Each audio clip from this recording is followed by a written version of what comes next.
Dobrý den, milí diváci, vítám vás u dalšího pokračování našich rozhovorů na A11. A dnes tady vítám velice vzácného hosta. Je to Chandrika Tandon, je to biznismenka, filantropka a především umělkyně. Hello, Chandrika, I'm very happy you came. I'm so happy to be here, Jitka. Before we start with your amazing life story, I would like to ask you why you come to Prague and how do you like it? To start with, I love Prague. Really? I love the Czech people. I love everything about the country, the architecture, the beauty of the place, the warmth of the people, including you. And I'm here in Prague because I have a performance at the Lobkowicz Castle with the children of Kroky Dobra on the 30th of June. Can you tell more about these children? I have an album that I'm coming out with in September, which is called Amu's Treasures. And Amu means sweetness. Amu is an endearing term for a grandmother, which my grandchildren call me. So these are a series of children's songs that I have made. And so a few of the children from the Kroky Dobra, which is a center in Prague for Ukrainian refugees, for the children and some for the mothers. Many of the children who are beautiful singers are going to sing with me. They have been practicing two of the songs for a month and they sing it so sweetly. So, you know, I've been in rehearsals with them for a couple of days and it's been a lot of fun. You are talking that you will be singing. Maybe for our viewer, we can say that you were a very successful business lady and you were one of the on the top companies in the world. And then when you were 45, you decided to do what you really want to do, and this is music, singing. Can you tell more about this, your decision? This is in 1999. I really had, I would call a crisis of spirit, because I started to think about what is success, because I had a very big deal that I was in the middle of, and it would have made me lots of money. It would have been another continuation of what I had been doing. But somehow, I think it was divine intervention. I couldn't do the deal. So it wasn't that I had a problem. It wasn't that somebody told me you shouldn't do it. It was very sort of inflicted, if you like. But I went into a real questioning of why am I here? What makes me happy? How do I want to be known? You know, I've got one life and it's a very short life. You know, we're here, 80 years? Lucky if we're lucky, 80. Maybe 90, maybe 60. But, you know, the universe has been around for billions of years and we're a mustard seed, you know. So my thought was, you're just here and gone. What is it that you really want to be doing? And then I started to look at what made me happy. And my happiest moments in my life had to do with music. And I love, you know, I grew up in a very simple family in India. But I don't remember what jobs I did, but I remember what songs I sang. So for me, music was such a part of my life. So I said, whatever I did with my life going forward had to include music in a more thoughtful way, in a more intentional way. It's maybe somehow connected to the songs which you are singing. Can you tell us more about your repertoire, what you are using for singing? For me, the music started with simply wanting to connect with something bigger than myself. I didn't know what it was. I didn't completely understand it. I mean, we all have our own traditions that we grow up with. But all I knew is that I simply wanted to go deeper and deeper and deeper into myself. And when you go to the higher levels of Indian music, which is what I was operating in, you cannot be a decent musician unless you can quiet your mind.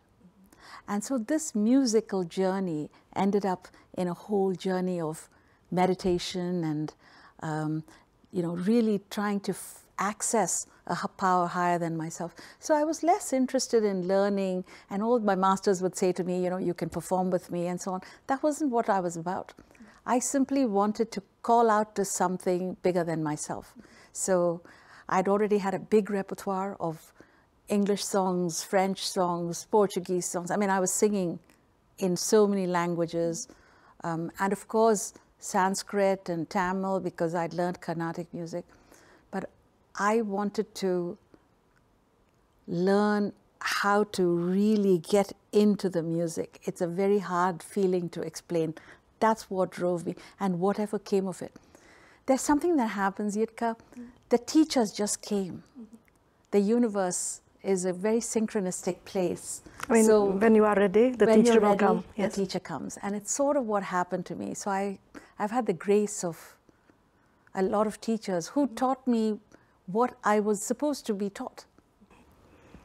And so your first album was called Soul Call. So it's like connected to this, your calling of your soul. It was called Soul Mantra, but you're right, Soul Call was the second album which had a lot more popularity. But Soul Mantra was really wasn't meant to be an album. It was my father-in-law was turning 90. What do you give a man who's turning 90, right? He doesn't really want anything. So I said to myself, let me make an album of just Om Namah Shivaya. The 5 syllables mean earth, water, fire, space, and ether. And they are intended to be the 5 elements of our body. So I said, let me chant that. And I had this idea of chanting it in different Indian scales. Just for him, because he loved that chant. And that's what I gave to him. Now it had sort of got some sort of a cult following once I released the album. And then my second album was Soul Call. And it was nominated for Grammy. Yes, that was the irony of ironies. I mean, here I was, doing this music for love. I was doing music because I was meant to do it. I wasn't trying to get anywhere. I wasn't trying to win awards, but it was just a big, beautiful, wonderful honor to be nominated. So maybe your music is touching hearts of people because of this, your attitude. Maybe it's like this. What do you think? I don't know. I do know, though, that when Soul Call was released, I probably got thousands and thousands of emails, and I still get them, from people who would say, and non-Indians, people who didn't know these 8 syllables, Om Namo Narayanaya. And this is a protection mantra. And what does that mean? It means that when our cells are going through the change processes, which many of our cells have changed just in the last few minutes that we've been together, this mantra is set to harmonize the cell regeneration process. So I've had so many emails from people saying things like, my son is an alcoholic, and after he started to listen to this for many months, he's no longer an alcoholic. Or my sister had a brain tumor, and in the last few weeks of her life, this is the only music she would listen to. She couldn't speak, and she would signal with her eyes that this is what she did, and we just interred her in the river, not in the river, in the ocean, in Hawaii, in her ashes with Soul Call. So, and every story touched me. And I understood that this is not about me. It's not about the Grammy. It's not about anything. It's an opportunity that I've had. I was privileged to be able to share something which created some sort of love and healing without my knowing it, because that's why I say I didn't go out to share the music found people as it needed to, including as recently as 2 days ago, somebody came in to meet me to say, I've been listening to Soul Call for every single day for the last several years. It's wonderful. Your music is based in the Indian culture, and we can see on the picture you are meeting your Prime Minister, Narendra Modi. Maybe I'm mistaken, but I would say that Indian culture and wisdom is having now a kind of renaissance, that people are taking a big opportunity to meet it, to take what can help them. What you would say about this renaissance? That's a really interesting question. I mean, the Indian traditions and some of the cultural aspects, particularly as they relate to health and well-being, are thousands of years old. They aren't things that were found yesterday. The system of yoga, the system of Ayurveda, the system of meditation, the system of pranayama, which is breath techniques. These sages, nobody taught it to them. They were oral traditions, and they would say they were downloaded when they went into deep meditation. So now, many of these traditions have, in the past, stayed in India, or a few major teachers have brought it to the world, to the West particularly. You know, Vivekananda or Paramahamsa Yogananda, and Swami Prabhupada, people have brought certain traditions. I think with the resurgence of yoga, which is now, you know, nobody even thinks of it as anything to do with India sometimes, but it's such a national, international phenomenon. Even breathwork is getting to be much more. So there's that whole aspect. And Indian music and the mantras and the chanting and the ragas, the scales, are also used in lots of fusion work with, you see, whether it's jazz or whether it's rock or whether it's just popular music, you know, it's found its way in there. So I think that's the cultural side. And the country is one of the greatest democracies. It's the greatest democracy. And so I feel very proud that I'm in both democracies, you know, America and India, in different ways. It's my biological home and this is my adopted home, and both are my homes. And I feel very connected to both in different ways. So I think there's an incredible moment as India's continuing to emerge as a major world power for reasons other than its traditions, but I think the two will feed on each other. Maybe I was thinking about your story. You started in 24, work for McKinsey, and you were first women partner there. And I was thinking maybe this like Indian qualities, or, you know, people are not drinking, they are like more focused, more concentrated on stuff, like more, I don't say, very reliable. And I was thinking maybe it helped you to be success in the Western world. And we can see also many Indians like in Silicon Valley or like being CEOs in many big companies. Do you think it has this cultural background, influence of their success in the life? You know, there are in the Indian culture, and many cultures have this tradition where they value education, they value hard work, they value the teachers, and they value the human values of integrity, honesty, some of these sort of critical principles by which we all believe that life should be led. Certainly, all, you know, growing up in India, it's osmosis. You can't escape it. You're surrounded all the time by the notion of reverence, whether it's to your parents, whether it's to your teachers, whether it's to your guests that come in. They say Aditi Devo Bhava, which basically means when the guests come in, you feed them first, you don't eat first. So there's a lot of inbuilt values that are part of the Indian culture. And the same thing with education. You know, you revere the teachers from, it's not a teacher's day that happens one day. Guru Purnima is a once a year thing where you're honoring all the teachers, the tradition. There's an innate reverence towards education. So I think that really helps. But again, there are many cultures that have that. But I think right now we're seeing, because the Indians are also doing a fantastic job of being in a lot of the top companies, and I think it's more apparent. But I know many of my friends who are in other countries who also got that. I'm sure this is true in the Czech culture as well. The sense of deep focus on education and deep focus on human values. I would like to go back to your coming to the United States. I remember you were in one interview, you were saying you were in the slippers, in the sari, and there was snow everywhere. Can you tell us more about your beginning in this country? You know, lots of people come to the US to study. I came to the US to work. I was 23 years old. I didn't own a winter coat. I didn't even know why you needed a winter coat. And I arrived in New York in the worst blizzard of New York history. Now, I borrowed a coat. I was very thin then. I was probably a size 2 or a size 0. And some lady who had been to America from India had lent me a size 12 winter coat. So I had that winter coat on, but I had a silk sari, a very thin silk sari, no socks and slippers, because in a sari you don't wear shoes. It's not done. So what was I to know that you couldn't trudge through the snow in New York City in deep, you know, 6 foot. It was 1978, the first time I came here.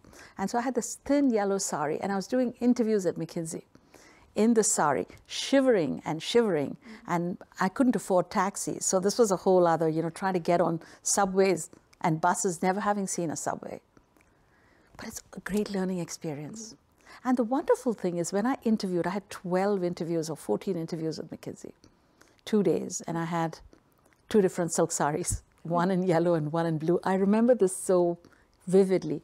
Not one person asked me, if we hired you, do you think you're going to change your clothes? Nobody asked me this question. And I was very impressed that they didn't. I said, wow, this is really very far thinking. I mean, because I began to see how beautifully everybody was dressed in all these suits and skirt suits. Remember, this was the 70s, late 70s, right? So nobody wore pants. This casual dressing didn't exist. It was very formal. So it was a big lesson learned. There was a lot of onboarding that I didn't understand. Because normally if you've been in a university for 2 years, 3 years, you're among friends, your faculty embrace you. I didn't have any of that. I went straight from India into the boardrooms of America. For me, it was also interesting in your story that when you were about 17, 16, you were supposed to get married, as in every traditional Indian family, and you made hunger strike to get education. It's really, really nice. Can you tell more about it? No, my mother wanted to get me married. I'm the oldest child. And are you an oldest child? No, I'm the first one. And if you're the first one in a family, every single day you're basically told what you do is going to change the honor of the family forever. So from the time I was 3, my memories, it could have been earlier, but from the time I was 3, we were a very simple family. So my mother would be collecting things for my trousseau to get married. And how do you collect things for the trousseau? You would give old saris to the man who would bring, you know, stainless steel, and you would trade an old sari and he would barter a stainless steel. So there was an old Godrej bureau full of things for me, and then when my sister came along, one section was for her and one section was for me. All the plan was, that I know of, was to get me married. And I had to get married well. I was going to go to college. I was going to do a bachelor's in commerce, and I was going to do it in a college which my father went to and my grandfather went to, which was a far away, which is an hour away by train every day. No way. My mother said, over my dead body, were her exact words. And then I said, no, I am going. And she said, no, and plus it was all boys. There was just 100, 200 girls in this college. So I said, I'm going. And then she said, no, we fought, and I called everybody to help. No one helped me. And then I decided to go on a hunger strike. But you know the best thing? I went to a convent school, and the nuns there were always in a white habit, and I had never seen them outside the convent school. You know how the nuns always stay in the convent school? For the first time in my life, the headmistress, Sister Mary Nesson, left the school and came to my house to beg my mother to send me to this college. She said, she won't go wrong. You must send her. You must send her where she wants. Because I was crying so much to go there. And that was the story.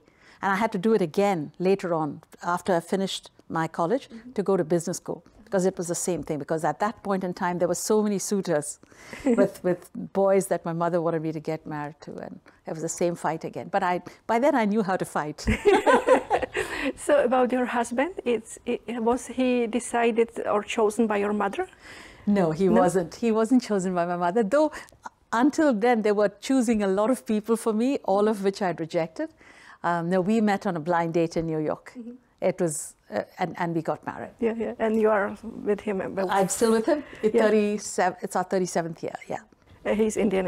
He's Indian, but he's not from my part of the world. And so the crazy thing was, and we come from a very traditional, very simple family. We don't eat meat, you know, all of that. And so when my husband's from a different part of the country. So when my mother met him for the first time, you know, he says, well, he would go hunting and fishing and stuff. And so my mother would say to him, what do you do with that? I mean, he says, no, we would cook them and eat them. And my mother's like, are you going to marry him? You know, because I think that was a bigger shock to her that, you know, we would do this. But I think now it's all, she considers him her first son, so she's very close to him. I think when you have a great traditionalist, it takes a little while to accept and open your heart.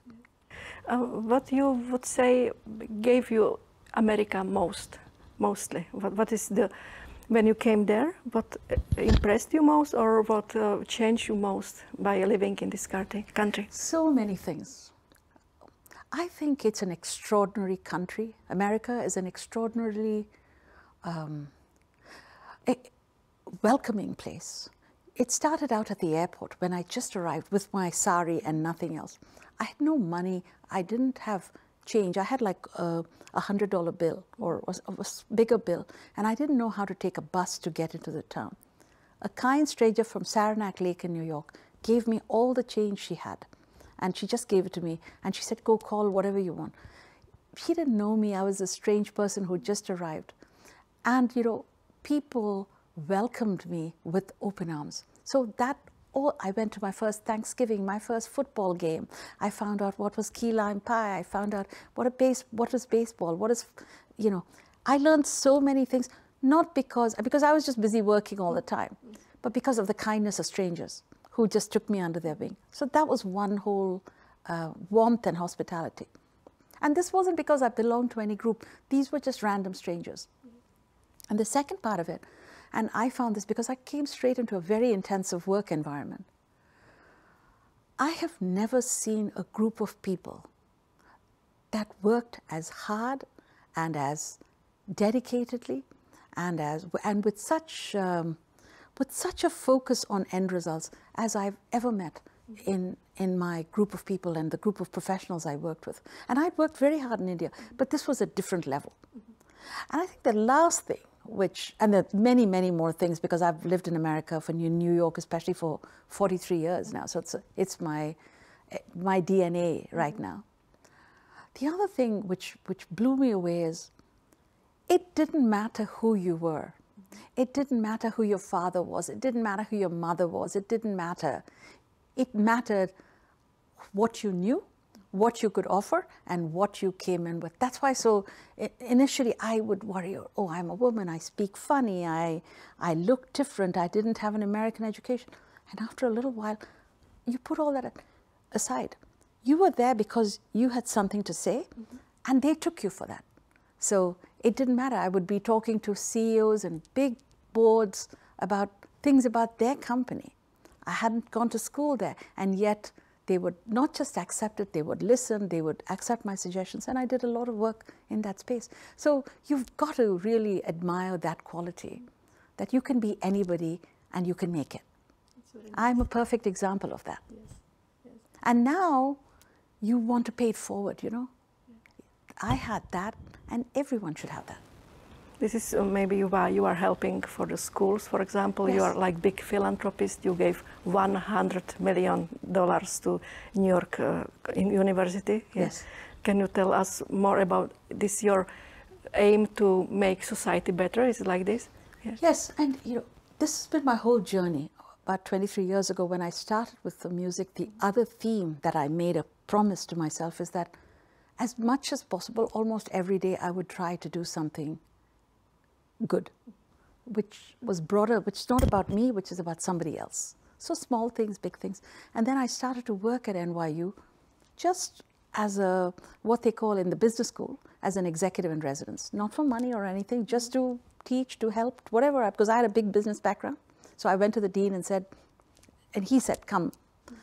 But then I was involved with the university for 23 years, for a long time. And about a few years ago, we began to see, my husband and I began to see this incredible opportunity for technology and STEM and how it's changing the whole world. And if you didn't train a group of kids in that, we will lose generations. Because if you have a whole generation that doesn't understand technology, doesn't understand, you know, like 20 years ago, we didn't have email. Today, we don't even communicate without email or WhatsApp or all these different techniques. That's just a small example. There's thousands of examples, 5G, 6G. So we decided that we wanted to invest in this space to give a whole group of kids the sense of science and technology and STEM. Of course, the arts, NYU was already very good at. So in the School of Engineering, which is named the NYU Tandon School of Engineering, many of the children, the students, are first in the family to go to college. It's a big percentage of women, almost 50%, 47 to 50%. So it's a very proud thing to watch the students develop skills, to see families being transformed, because you have students who not just understand a whole new language and a whole new set of skills, but they then go out and get some of the best jobs, the highest paying jobs, because they're so wanted, and they're able to transform generations. Because when you give education, you transform not just one person, you transform their children and their children's children, and that's what we wanted to do. And I'm telling you, Jitka, this has been one of the most exhilarating experiences of my life. I feel it's a privilege. You know, we were lucky, a lot of people, we were able to give money, but there's lots of other people that are doing wonderful things, and I think you just draw inspiration from that. We are going slowly to the end of our interview. Would you like to say some ending words, what you would be happy to achieve now? I mean, with your life, with your singing. I think I don't really have a goal. Mm-hmm. I really think a lot about making each moment that I have the best I can, and not to have regrets. Because even when I waste a day, when I have a day, and we are human beings, so we have ups and downs every day, every week, every month. My down moments are really wasted time, because my runway is short. You know, you don't think about this when you're 30, you think you have all the time in the world. And even if when you're 30, you only have 50, 60 years, but somehow you think it's forever.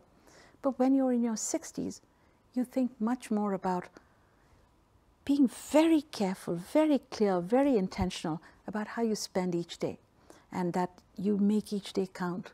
And because you find time just flies. And so I want to serve whatever ways I can serve, whether it's through education, whether it's through music, whether it's through sharing of whatever resources I have. That's what it is. I'm not here to judge myself. I'm not here to judge others. I just want to live in this mantra that I call love, light, laughter. And I want to remind myself to live in that mantra of love, light, laughter every day. It's wonderful. I mean, it will be a nice end of our story. Thank you very much that you were watching us, and I recommend you to find out more about this wonderful person, Chandrika Tandon. Thank you very much, you came. Thank you. What a pleasure.